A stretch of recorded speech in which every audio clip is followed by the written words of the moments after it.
Okay, hello everyone. Welcome to today's episode.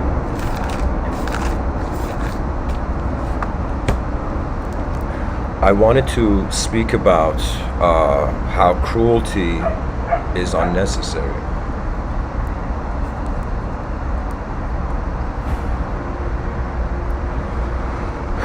Right now, cruelty, I will tell you, with the type of society we have designed in 2021, is necessary. So right now, at a time where cruelty is necessary for survival reasons, I am talking about how in the future there will come a time where cruelty will become unnecessary. And so why it will become unnecessary is actually because of an advantage that we realize we're more minds moving bodies than bodies moving minds. You know, when you look at history and you see our ancestors, you pretty much see a bunch of creatures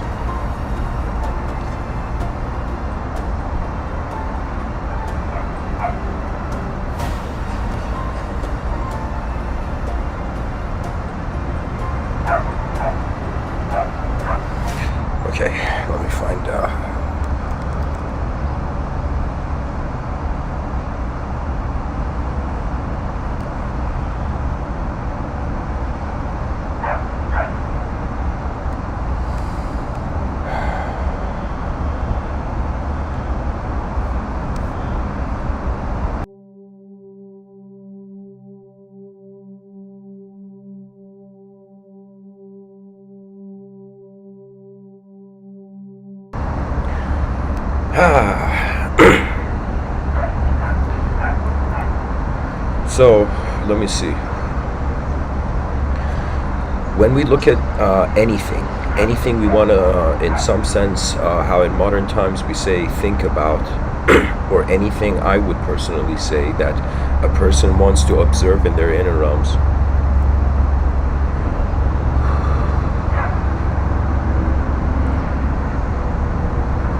we cannot ignore the requirement of survival for an object, for the objective component of the human being.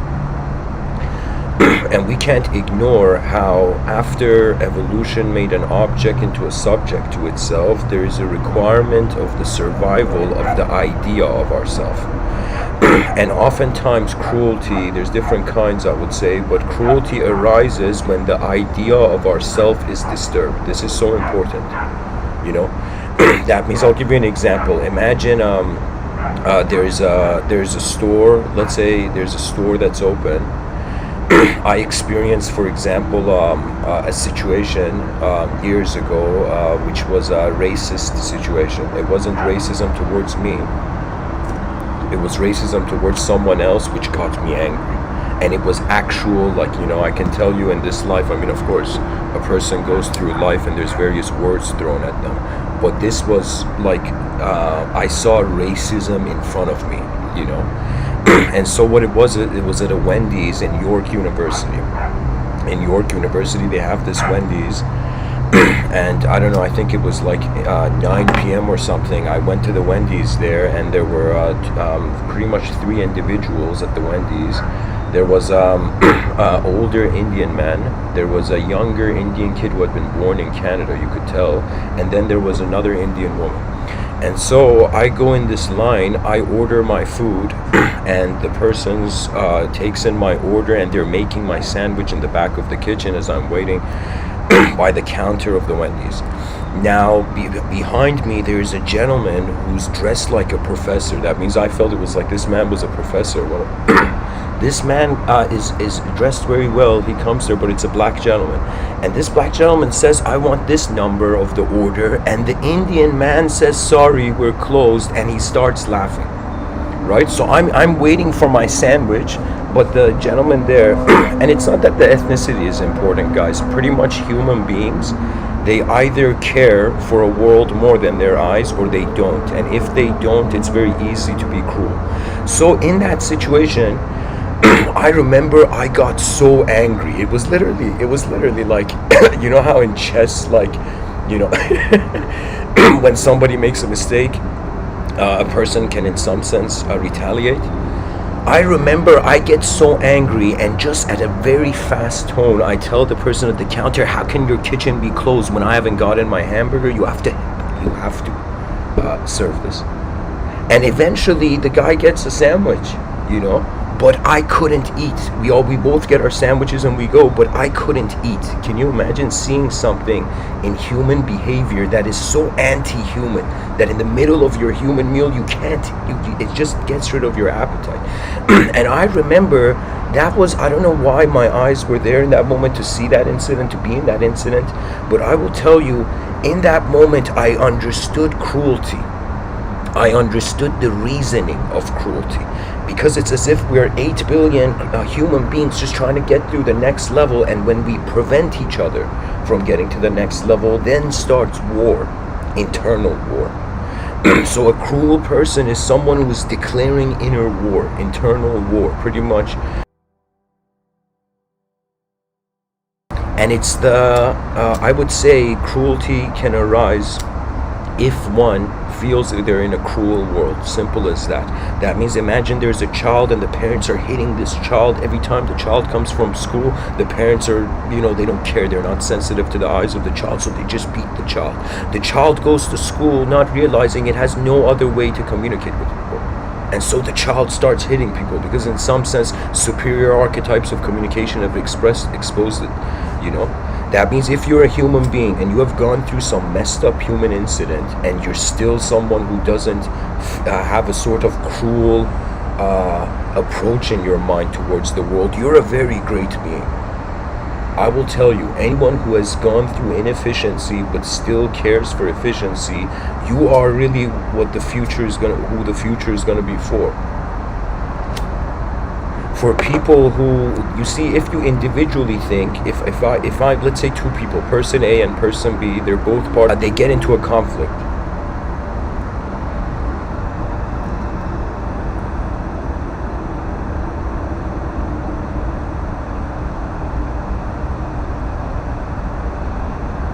Person A, let's say, becomes so angry at person B, and person B becomes so angry at person A that actually they want to destroy each other. They want to not exist in each other's space.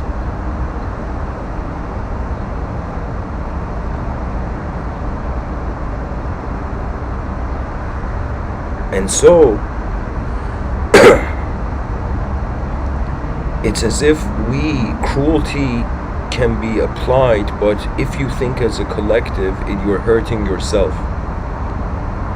That means it's as if cruel human beings are hurting their species. They are taking it towards destruction. Cruelty is a destructive force. You cannot be cruel and expect the moment to be completely normal,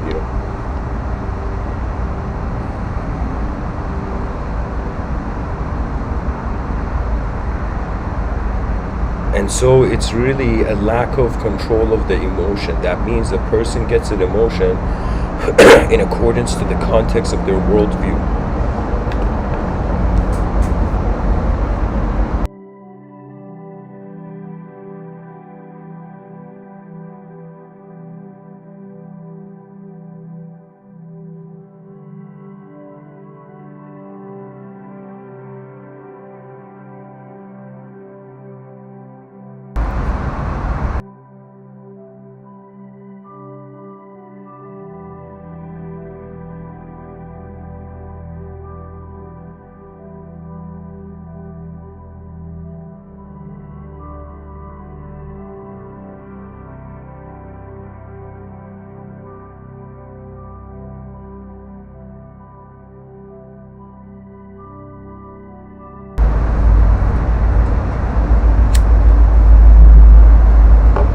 So, person A and person B in the metaphor, in the example I was saying, pretty much, if person A doesn't care about the species, if they want to be cruel to the species, then the person is open to hurting a member of their civilization, For a long time, I had a confusion of where my honor needs to be. This is something maybe Others could be in the same boat, so I'll share it. There was a time where I didn't know what to honor. I didn't know if I should honor my inner realms. I didn't know if I should honor the outer realms. I didn't know if I should honor a person. I didn't know if I should honor a presence, right? And it took me a while to realize that I was a fool in my own eyes. You know, those are cool moments in life. You know, there's moments in life where a person does something and it's correct, and they're like, oh yeah, you know, you know. But there's moments when a person does something and their soul feels missed out on a better way their mind could happen. You know, your soul will feel missed out, and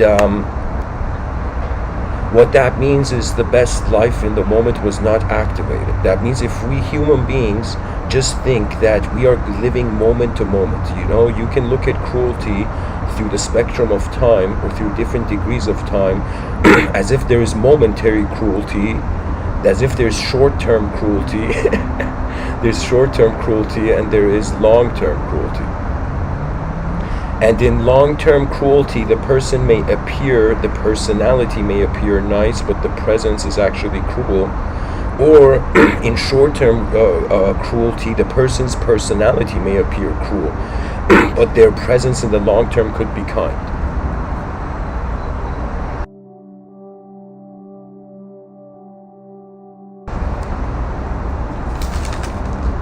This means that surface, the exoteric they call it, and the esoteric. So one can be esoterically cruel, one can be exoterically cruel, in pretty much the outer realm, inner realm. I would say the cruelty of the personality is short-lived. You can see, for example, a child holds a dangerous object and the parent just shouts at the child, drop it, do you know? Or don't put it in your mouth, or take it out of your mouth. You know, the parent may appear as intense, and may even to the child's side, the child may cry by the parent's intensity, but the parent actually has a long-term care for the personality of the child. And you know, there's so many different kinds of people that trying to generalize how cruelty is happening is actually impossible, because there's so many different DNAs, and there's so many different ways that the DNA has been conditioned in the world and by the world and by itself. You know, that means when a person talks about cruelty, the only reason I'm talking about it is because it's in the domain of our free will. We can stop it before it happens. If we couldn't stop it before it happens, I couldn't talk about it, you know.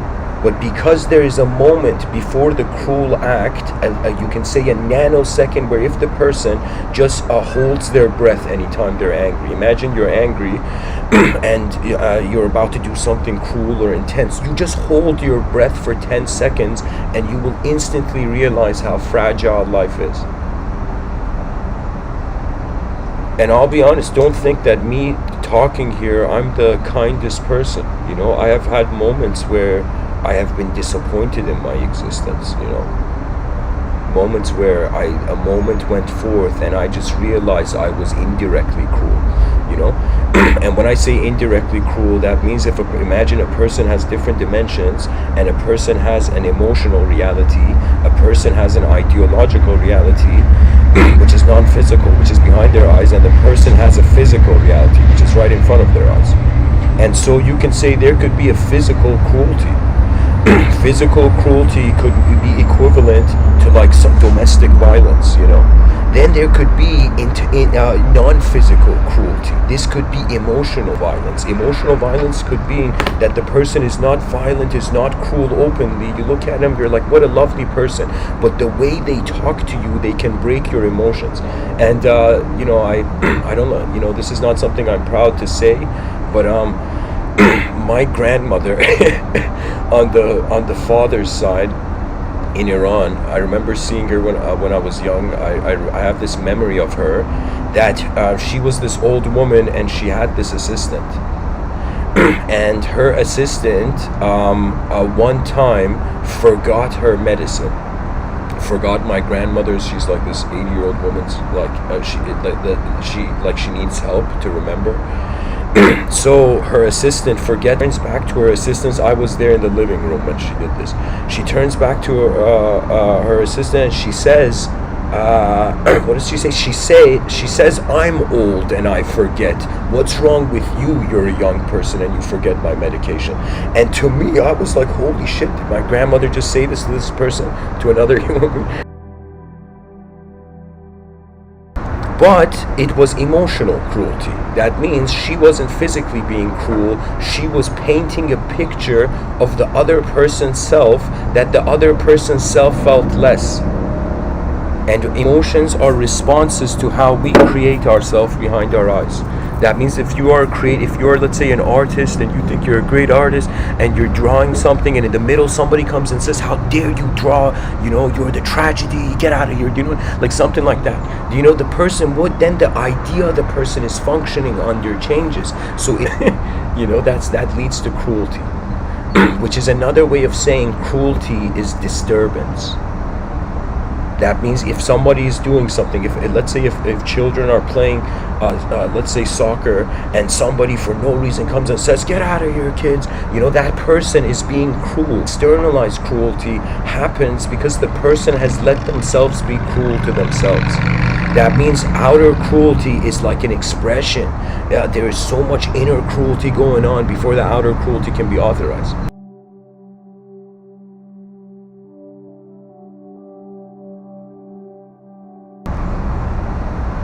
And if a person doesn't have an impression that the other person is multidimensional, it's so easy to indirectly be cruel,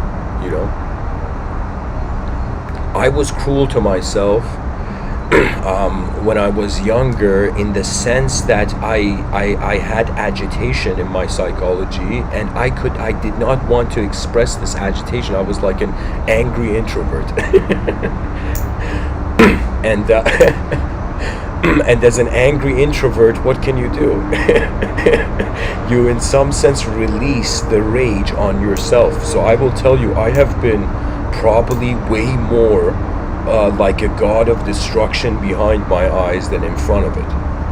I have literally thrown ideas, perceptions in my inner realms and broken them. Do you know?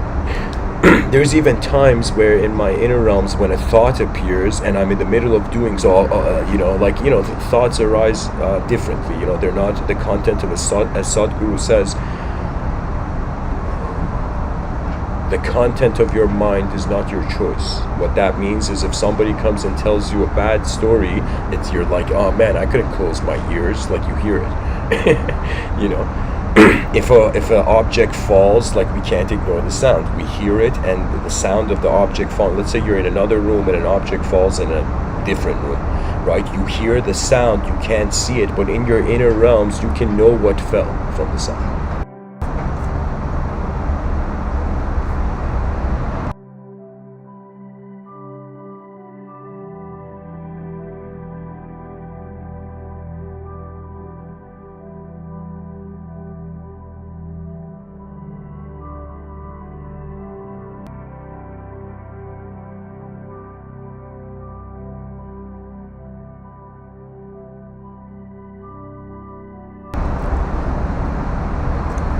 In this episode, I would like to wonder about a future where it doesn't make sense to be cruel, even if somebody upsets us, Now, I'm not talking about self-defense. Let's say physically in the outer realms, cruelty needs a different response than the inner realms, right? In the outer realms, if you see cruelty, instantaneously stop it. Just become a guardian of your species and go stop it. Because in cruelty means that a fellow, as what Buckminster Fuller and Marshall McLuhan called the spaceship Earth. And so cruelty means a crew member of spaceship Earth is under internal attack or external attack. That means imagine an alien in the future comes and attacks, is cruel to a human being, and now imagine a human being is cruel to a human being. They are equivalently alien. That means cruel people are not from the planet, or they have not noticed that they are a member of a 4.5 billion year evolutionary species. That means the fact that we still have the concept of violence, right? Is in some sense strange, because it is so anti survivalism. you know. But what can you do, of course, because everybody's psychology is different. It's as if the world is a video game and the child that is born and eventually enters society, this child is it's like the consciousness is going through its own character customization. You know, the world gives you some options in regards to your character customization, and the person's free will also can dictate their character. When you're younger, you don't know what your free will is.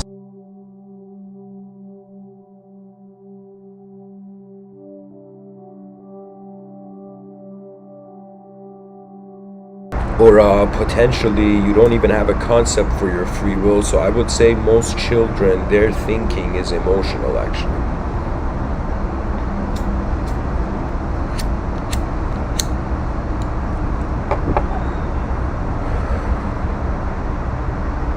So the child goes through character customization. Let's say the psychologist suggests that by the age of 14, the child has an archetype. That means 14, when the child becomes 14 or 15, that's when the child is starting to select an individualism in reality. If the child doesn't select an individualism, it will be in its own corner of the universe, and you will become a sort of hidden cruelty. It's so important, you know. That means anybody who feels the world is against them, in the moment there's a chance to be cruel, most likely you will be. You know, like it's like a psychology similar to someone, let's say, going through a hard time, and then when others can have an easy time, it's as if this person, because they feel they don't deserve an easy time, they may feel that everybody doesn't deserve an easy time, you know.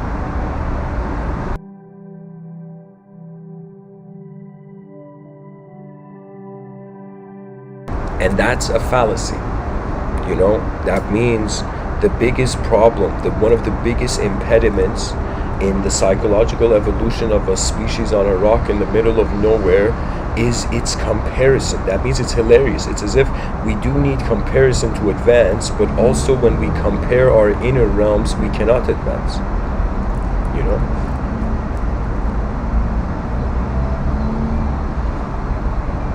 Ultimately, everybody is suffering because, as the Buddha very elegantly says, life is suffering. So, you know, even if people are not cruel, somebody could come up to me right now and be like, Mr.Within, you know, the world is cruel, nature is cruel, there were wild animals in the jungles that would eat us, and we had to, in some sense, be more cruel than them to survive, you know.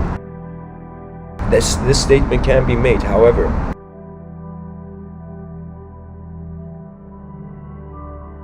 due to cruelty having destructive consequence, it can never be satisfactory as a solution. That means Isaac Asimov, and think of cruelty as internal violence.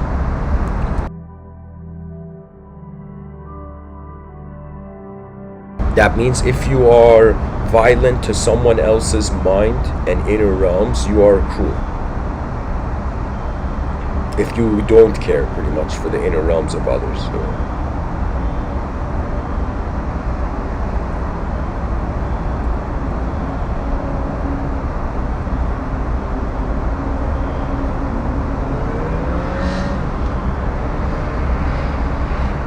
If Isaac Asimov says violence is the last refuge of the incompetent, cruelty is the last refuge of the worthless ego.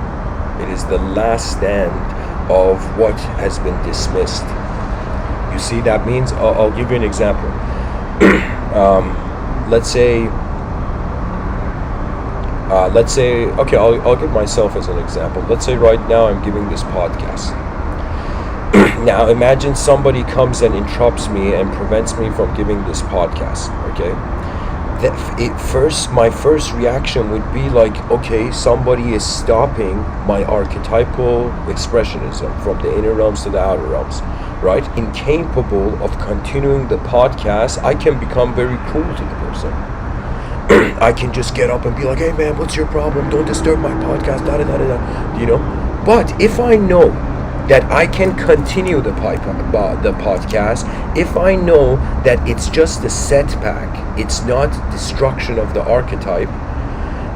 In some sense, there's no need for cruelty. There's just a need for a view where the person looks at the world, and whenever they see something that in some sense is unnecessary to happen, and they in some sense look at the world and say, okay, the history of human civilization at this era didn't know better. That means if there's hungry people and we're not caring for them, it's as if you can say the species is cruel, right? But you can also say the species doesn't know better. You see, we forgive children, but we don't forgive our species.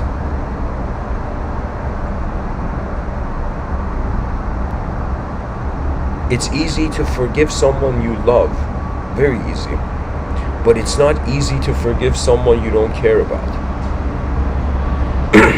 You know, they say that you only hate those you have loved at some point of your psyche, you know.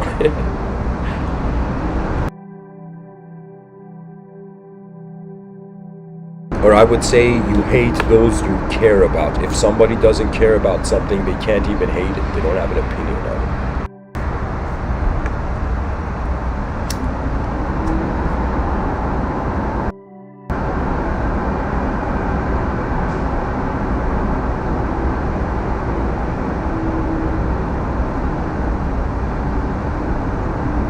Cruelty is an internal sudden death.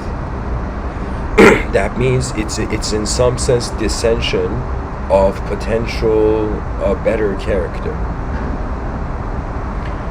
In this episode, my whole aim is to not say cruelty doesn't exist, or it will never exist, or it will 100% stop. You know, you can tell someone to stop doing something, or you can point someone's attention to doing. If I do that.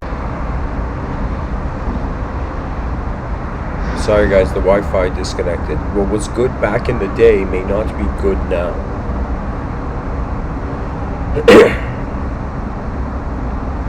You know, people used to wear top hats. You know, back in the day, if you didn't wear a hat as a man, it was as if you weren't different. You were same as the animals. You know, clothing was advanced technology. You know, language is advanced technology. Advanced technology is advanced technology.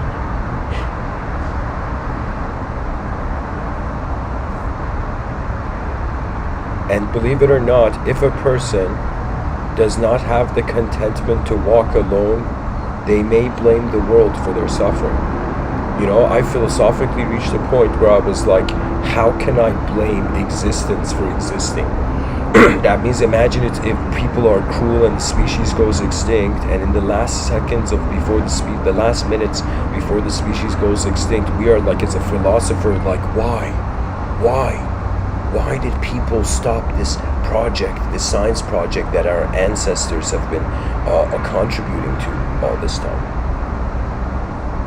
You know, it's as if we are not just, you know, we have this impression that everything is man-made. Not the case. The idea of man-made the idea of man cannot be man-made.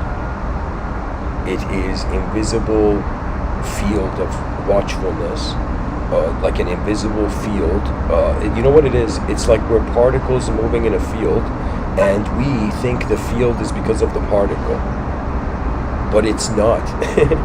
You know, that means if I was to explain human free will, we are surfers. We can't control the ocean, but we can control how we surf the ocean. Surf the wave. Right now I am surfing the wave of this moment. And you know, there was a time where the unknown scared me. That means it was as if something was happening and I didn't know what was happening, and it scared me. How, like, you know, imagine being a human being in one corner of the universe and being like, yo, what's happening in all the other corners of the universe? You know?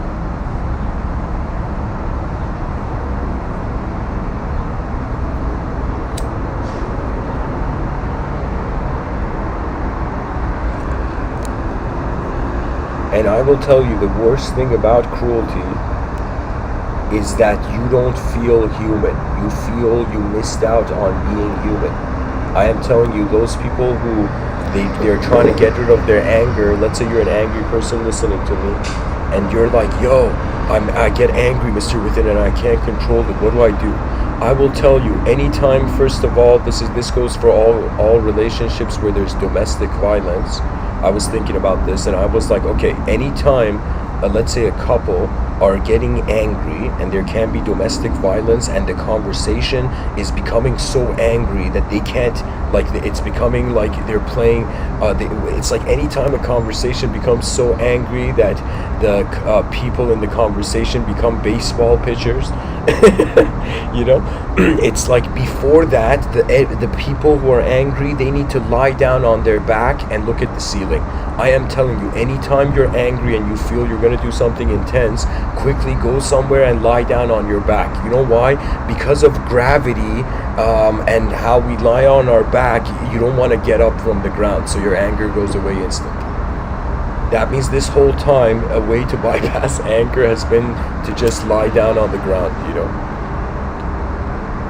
But if we want to psychologically get rid of the problem, it has to mean if the person is oblivious to their environment or not. You know, this planet has a history of, for example, men in some sense hitting women and women internally hitting men. Do you know, as if in some sense you can say men in the outer realms were cruel more and women in the inner realms were cruel more, you know.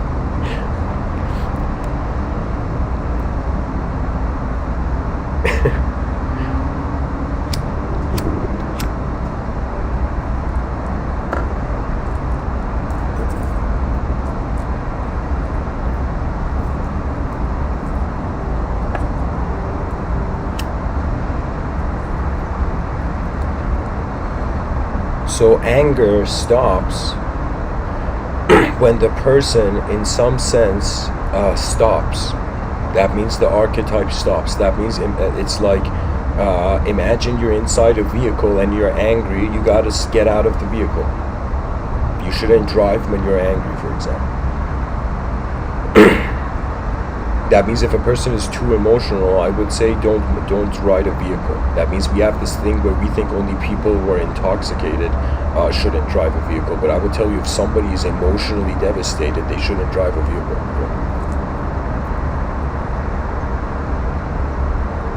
But really, all that I'm saying, guys, is that we cannot expect the perfection behind our eyes in front of our eyes at first. You know?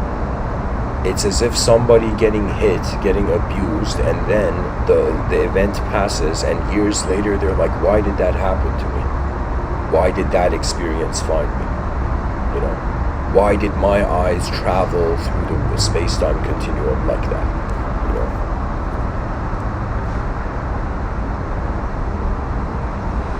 And I think it's impossible to live in this world and not to have regrets. You know, regrets are natural. The idea is not to get caught by the regret. That means if the person in every moment has an option of listening to a future self or to a past self, the species right now is listening to its past self, and rather than using its free will to bring forth a multidimensional liberty, you know, what that means is we give freedom. Freedom is like air for the mind that lives to express.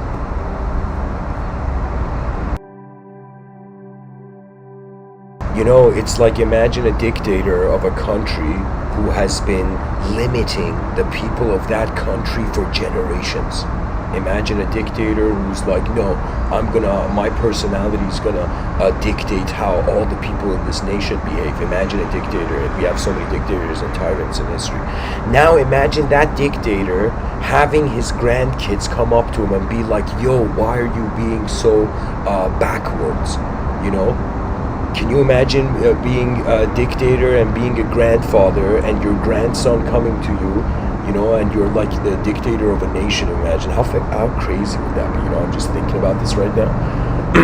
I'm thinking about that the grandchildren of dictators are the only success.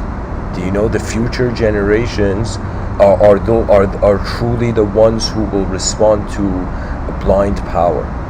That means it's not those who are alive now. We can maybe experience the shadow, but the sun is going to arrive in the future. Those, when I say sons, I mean pilots. Human beings are going to be born, guys, that are going to make us feel so great about where the future is heading. The pilots haven't arrived yet.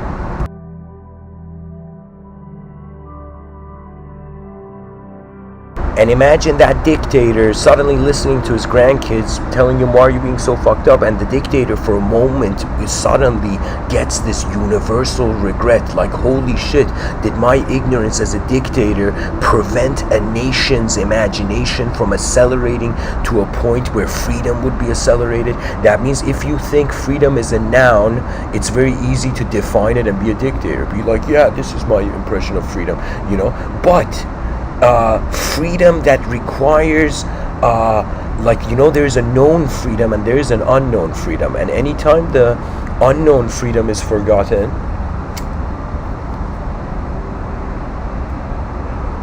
the known freedom becomes authoritarian.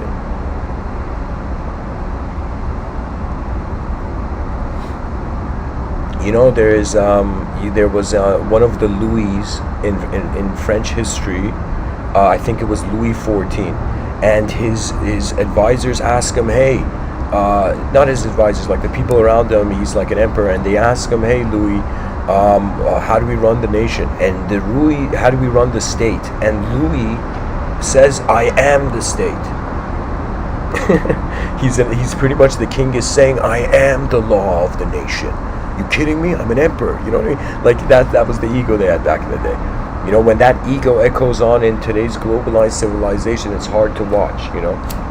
That means when I look at some countries that their leaders have limited the country's freedom to just like an idea in the past, I am like, man, insecurity can become on a national level, can affect the nation. You know, that means if we have insecure leaders, instead of that means the leadership fears the people rather than celebrates their existence. You know, we need leaders who are like, yo, you know, 8 billion human beings who can build a better world, let's do it, you know, rather than leaders who are like, yeah, I'm going to be a shepherd of my sheep. Like, who has the time to be a shepherd in a changing world? You know what I mean? Like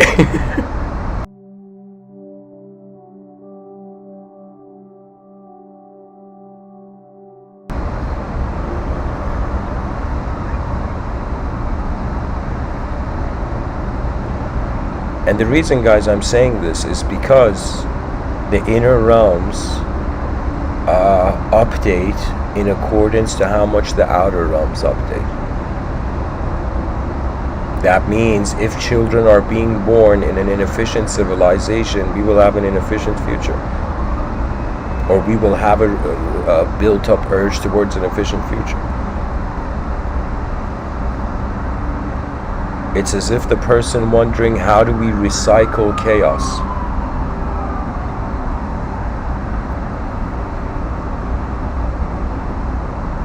We see chaos and we do the opposite. That means imagine the grandchildren of dictators or any sort of, let's say, intense political leader in human history. Imagine their grandchildren goes up to them and says, just do the opposite of what you're doing. And imagine the leader of a nation didn't like get rid of himself, but rather did I call this the pancake effect method. You know, you pretty much do the opposite of what you're doing to get a sense of like, what does that mean? You know, that means if you're an angry person, I'll give you an example. It's like the person tests out the waters of their karma.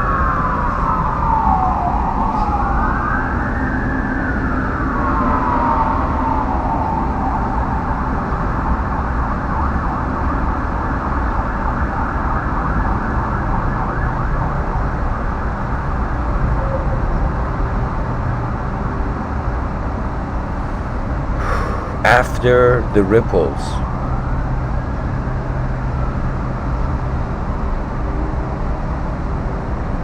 after the ripples have settled,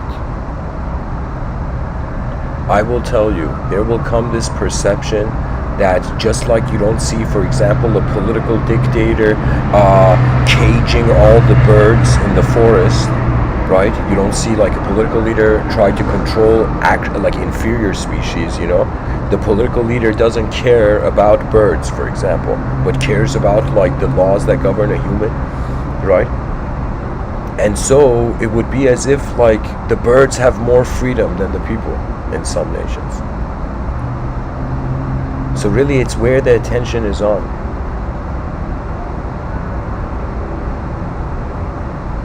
We live once in the ways that we are.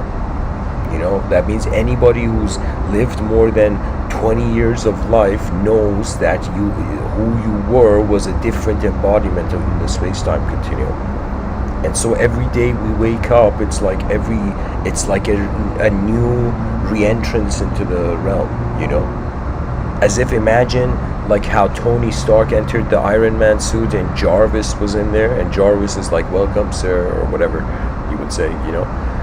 So it's as if when I wake up, it's as if like the world is here. And the world is intelligent in the sense as if like, it's as if your eyes open to a world and the whole moment of being is like, welcome back, Commander, poetically. So what it means is that the free will has entered the room. Right now my free will is like in this room of the conscious waking state. There's 3 states, they say, of course. There's the conscious waking state, dream state, and deep sleep state. In the conscious waking states, our outer realms is embodied more. Our attention is in the outer realms. In the dream state, we are embodied in our inner realms. And in deep sleep state, we are neither in our inner realms and outer realms. That means deep sleep is when the video game player logs out of the account. Logs out of the account of that multiplayer online game or whatever.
You know, I would say there are phases in human history for individuals and collectives, or you can say Indo-collectives and collecto-individuals, you know.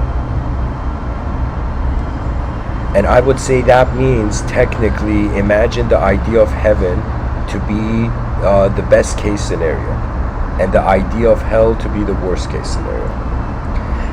Now, we would say we have experienced the individual hell, and we have found the individual heaven, which is the mind's consciousness.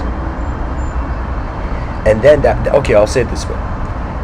There's an individual hell, there's an individual heaven, there is a collective hell, and there is a collective heaven. Now, the individual hell is the past. Once you get through your past, you come to the present. That's a blissful state. That's kind of like the individual heaven. When you come to the present, you begin to notice the collective hell. The collective hell is how the people in the world are enlightened, but not the systems they're living in. So from the collective hell, We go to the collective heaven, and the collective heaven is the chapter of history that has not been written yet. We don't know what an advanced civilization looks like. We don't know what an advanced collective movement of human beings looks like, both in the inner realms and outer realms. But we know the chaos. We know how human cruelty, like we've had chapters in human history, for example, the nuclear wars. So we know how easy it is, this world, just like how much it's easier to break a house of cards than to build it. It is so much easier to create an evil world than a good one, to a point where it's boring to even create an evil world. It's boring. It's been there. It's like been there, done that. We've seen messed up shit happen in civilization. We haven't seen an incredible collective efficiency. That means the future generations, not only are they not judging individuals, they're not judging their collectivity, and we build a society that focuses on skill emergence. That means we want an advanced, like just think about it. Would you rather live in a civilization of advanced beings or a civilization of beings that are less advanced? That means it's as if, obviously, the more advanced we are, the more colorful and great our experience of life becomes.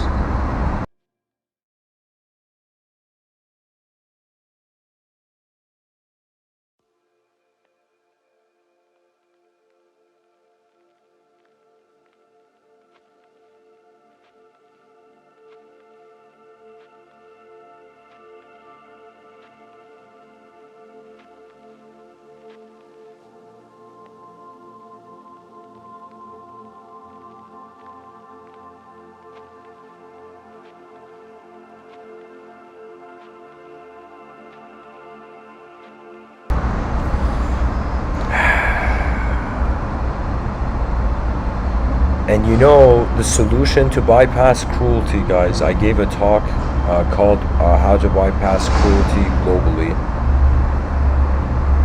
I would say you don't bypass it, you just don't touch the cruelty. That's it. Just like a person goes into a museum and it says don't touch like the artwork or whatever, not the artwork, but whatever's there in the museum. Let's say a museum of art. I mean, technically a museum of artwork is like an art gallery.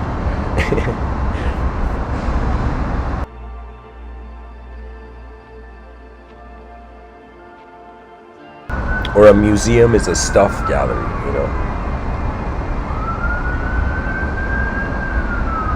But the idea is that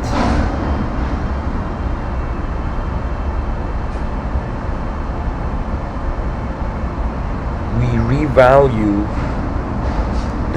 we try to find value in the future of a technology, not just how it is being used in the present. The future was an evolutionary stage. Everybody, all those people in the New Age community who, the New Age community, they say come to the here and now pretty much. The truth is the here and now. This here and now has always been there.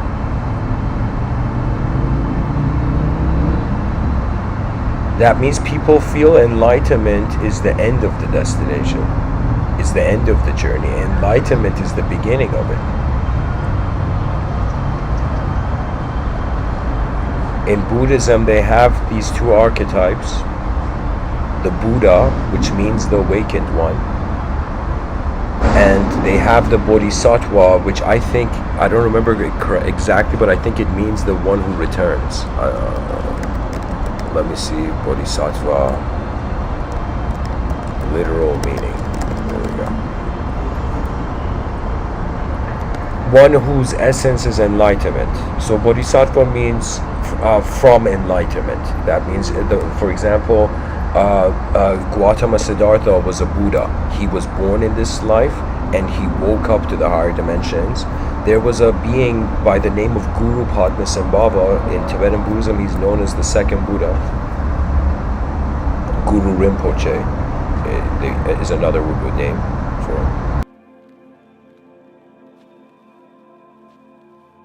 And Guru Rinpoche was, what do you call it? At the age of 8, He manifested at the center of a pond from a lotus and went straight away and started enlightening the lake spirits, and then he gets adopted by a king, and he suddenly is like, his life goes forth. I would say the speed, the inner realm speed of a bodhisattva is so ridiculous that I would say it's equivalent to 1,000 lifetimes in one lifetime. And it's based on what kind of momentum the being has as they enter the realm. But anyways, so the bodhisattva is so pretty much any human being that wants to get individuals out of hell or an inefficient state. That's a Buddha archetype. Any being that wants to get a collective, that wants to get the collective hell towards the collective heaven, that is known as the bodhisattva. Pretty much those who came from above and those who are going up from below. The Buddha is going, it's like a mountain. It's as if Guru Padmasambhava came from the peak of the mountain. Buddha started at the bottom of the mountain and went towards the peak,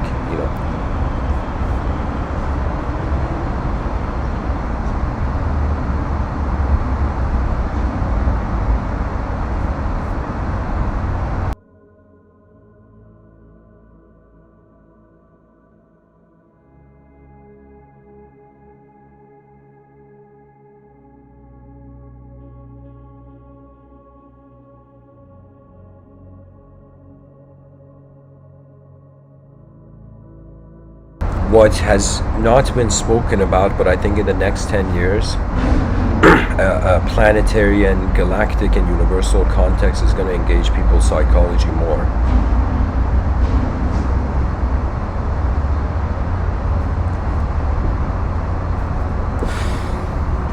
It's as if there is an individual life everybody's living. Then there is a collective life everyone there is living. Then there is how the world is alive. If the person wants the truth of their individual life, you are the creator of it, you are the pilot. If the person wants the truth of the collective life, the world is the pilot.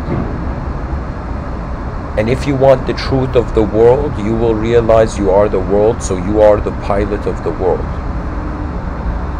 But because you're in your body, you are also the pilot of yourself. And so really energy is defined as that which cannot be created or destroyed, but changes from form to form. And so if we say that the soul or consciousness, this mystery of consciousness that has baffled academic circles, the academic realm, in some sense it's as if consciousness, if it was simultaneous, instantaneous, if consciousness is energy, it cannot be created or destroyed. So what that means is reincarnation is another way of saying the soul that endlessly reanimates is energy. So ladies and gentlemen, energy doesn't have a personality. Don't fear this, understand it.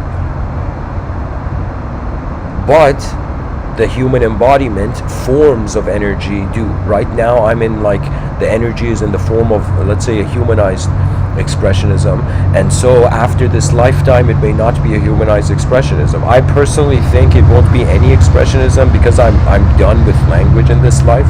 I have played with the stories of man and in some sense the stories that are not for man, in some sense of a geometrical universe, too long.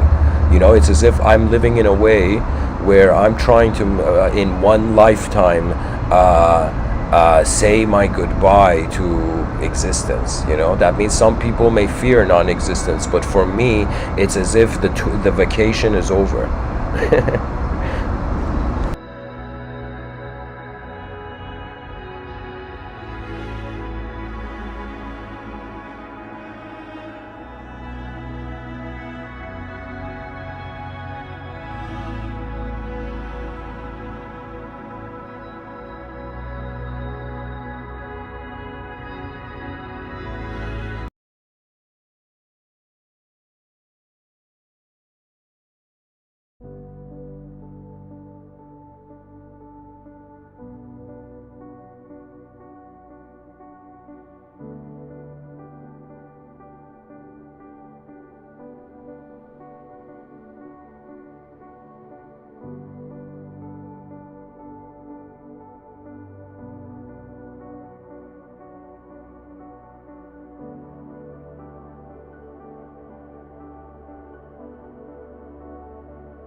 As wise men have said in the past,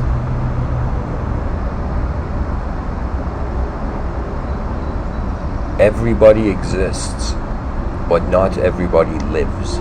And living means conscious living. And conscious living means that the person is not afraid of the mysteries in front of their eyes, and they are not afraid of the mysteries behind their eyes, and they are not afraid even if the world is a simulation.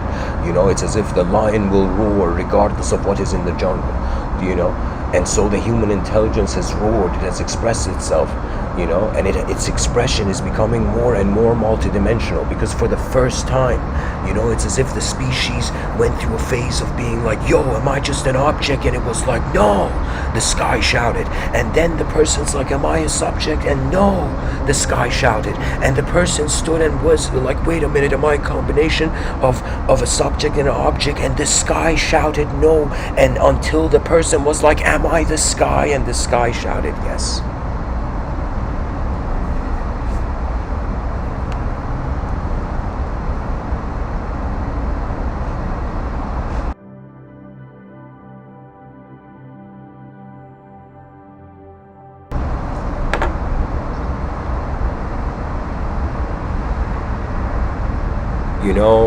There is so many different views when it comes to the future. We have someone by the name of Sri Ramana Maharshi, which I will read his quotes in today's episode.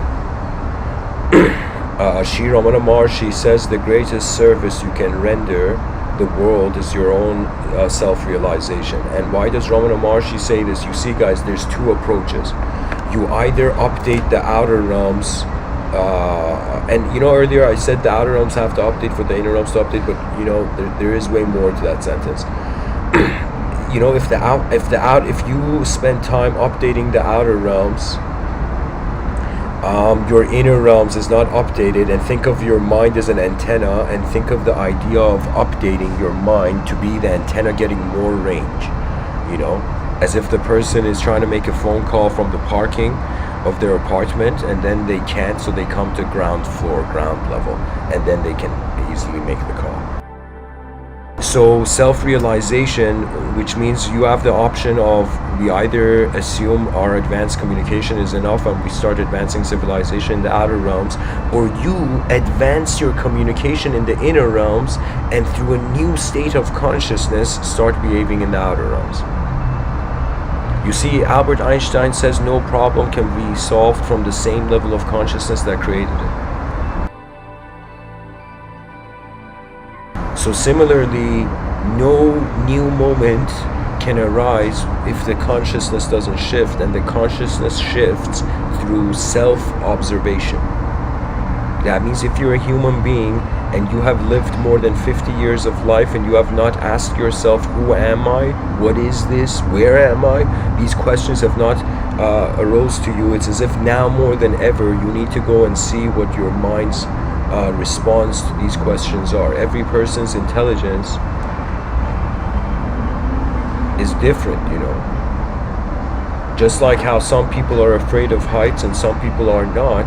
There is enough people on the planet to build an advanced civilization, but there isn't enough minds that care for the compassion of the future. When I was younger, I felt love was weak. I'll be honest, I felt nice people got crushed in society. Later on I realized if the nice person can remain nice, they are crushing society. What that means is they are suggesting a better way the moment can happen. Why? Because we can be wild animals and bite each other, or we can be advanced communicators and co-create worlds with each other.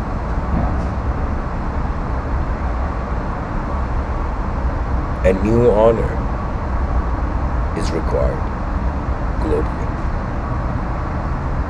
That means, I'm telling you, the moment extraterrestrials, if the eyes in the sky, if there are, if they step down on Earth, the moment human beings will be, all racism and all the isms will be destroyed. I'm telling you, all the inner conflicts we have is because there has never been a global emergency. When there's a global emergency, in some sense, everybody will be like, yeah, it's like, it's a suggestion where, imagine in the future, okay, You It's as if we care for humanity because we're human, and if an extraterrestrial archetype arrives, we're going to care for the human archetype in a bigger stage.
You know, somebody can say time is cruel. Somebody can have the view like Da Vinci did, that time waits for anybody who still needs it. Like Da Vinci had a quote like that. I will tell you that if a human being cultivates inner peace and cultivates outer peace, it's pretty much a bird that is using both of its wings at the same time, and there will be advanced flights of intelligence on the planet.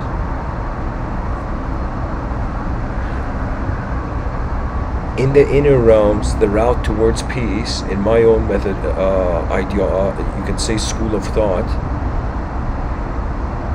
you must advance your communication.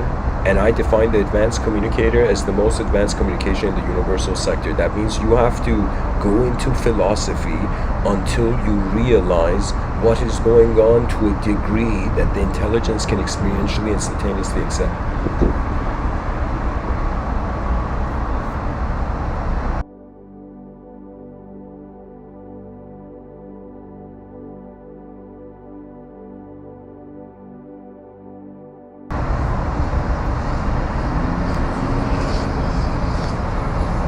So you can update your mind, your perspective, the context.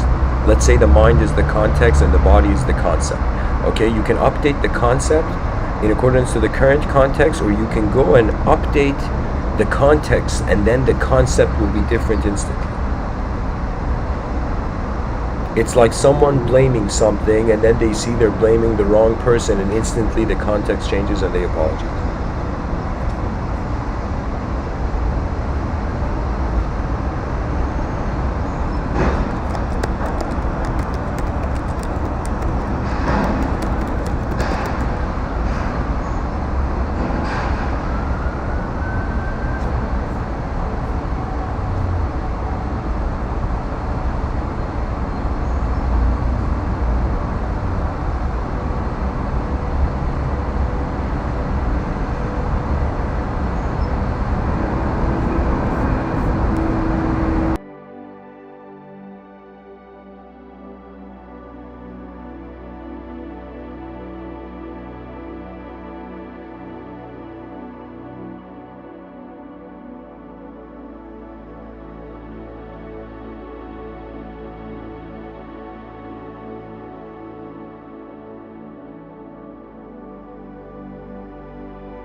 So guys, I guess I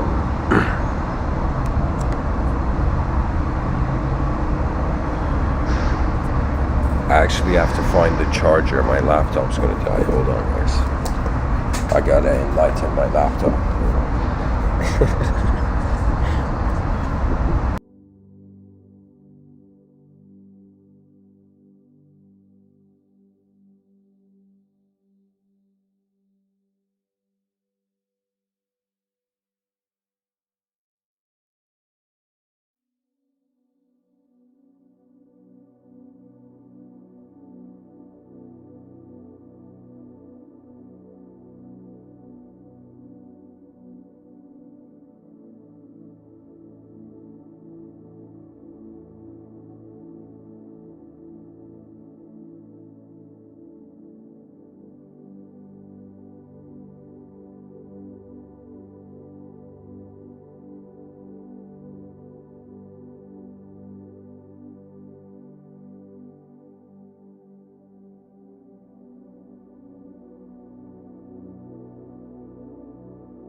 Alright guys, I'm going to just go into a quote tunnel of Sri Ramana Maharshi quotes. Sri Ramana Maharshi says, what is it? Oh no, wait.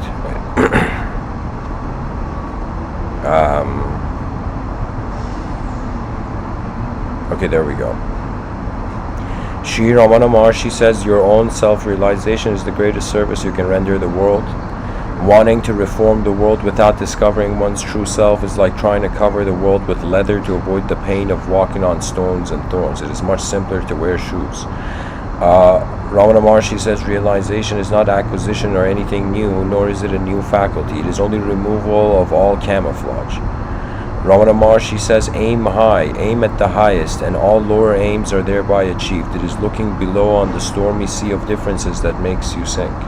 Look up beyond these and see the one glorious real, and you are saved.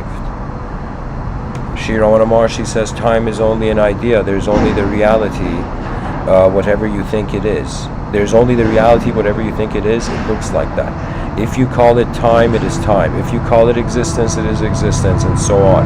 After calling it time, you divide it into days and nights, months, years, hours, minutes, etc.